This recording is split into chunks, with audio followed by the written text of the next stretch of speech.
Bea Alonzo pinangalanan na ang kabit ni Dominic Roque.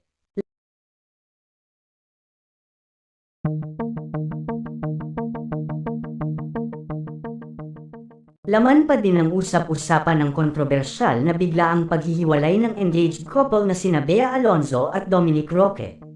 Kumalat ang nasabing isyu ng Easy Wallet ng batikang showbiz columnist na sina Ogie Diaz at Boy Abunda na talagang totoong hiwalay na ang engaged couple.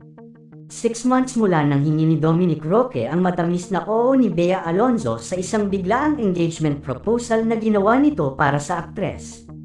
Wala pa mang eksaktong date kung kailan magaganap ang kanilang sana ay intimate wedding, ay talagang umaasa na ang fans at supporters ng celebrity couple dahil matagal na nila itong hinahangad para sa mga ito mula nang maging officially mag-on si Bea at Dominic na mauuwi na talaga sila sa pagpapakasal.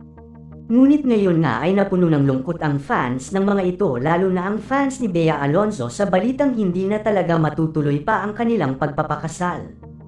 Dahil nga dito maraming espekulasyon ngayon ang kumakalat online sa tunay na dahilan ng kanilang biglaang paghihiwalay gayong nakasettle na ang lahat para sa kanilang pagpapakasal ngayong taon.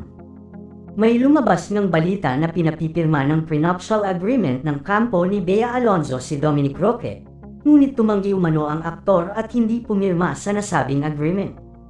Samantala kagabi naman ay inisplok na nga ng pambansang marites na si Sian Gaza ang dahilan umano ng paghihiwalay ni Bea at Dominic.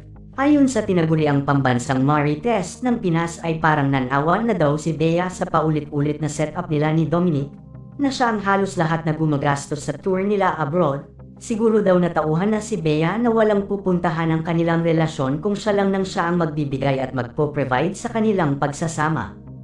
Ayon pa nga sa mga netizens ay sa loob pala ng 4 na taon ay ganito ang kanilang setup. Si Bea ang palaging gumagastos sa kanilang date abroad.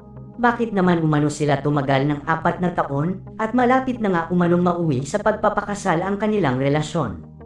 May lumabas pang balita na tila tutol umano ang magulang at pamilya ni Bea noon pa man sa pagpapakasal ni Bea kay Dominic. Ayon pa sa source, pinaimbestigahan din umano ng pamilya ni Bea kung ano-ano nga ba ang source of income ni Dominic, dahil baka kayamanan lang ni Bea ang habol nito sa aktres. Samantala ibinunyag din ni Sian Gaza sa kanyang live na kung third party umano ang naging dahilan ng paghihiwalay ng mga ito ay hindi sa babae umano papatol si Dominic kundi sa kapwa nito lalaki, na talaga namang ikinagulat ng mga netizen.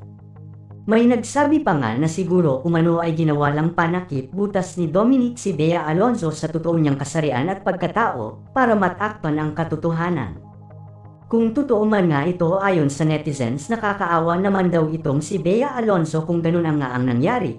Hindi lang umano ito naloko kundi inapakan pa ang kanyang pagkababae ni Dominic. Ayon nga sa aming source, tila umamin daw si Dominic kay Bea sa totoo niyang pagkatao. Kaya naman nakipaghiwalay na lang si Bea kay Dominic dahil hindi nito matanggap ang mga inamin sa kanya ni Dominic. Samantala ngayong araw naman ay naglabas ng pahayag si Dominic tungkol sa isyu ng paghihiwalay nila ni Bea sa pamamagitan ng kanyang post sa social media. Nakiusap si Dominic sa netizens na huwag sanang i-bash si Bea sa pagkakataong ito dahil sobrang bait umano nito sa lahat.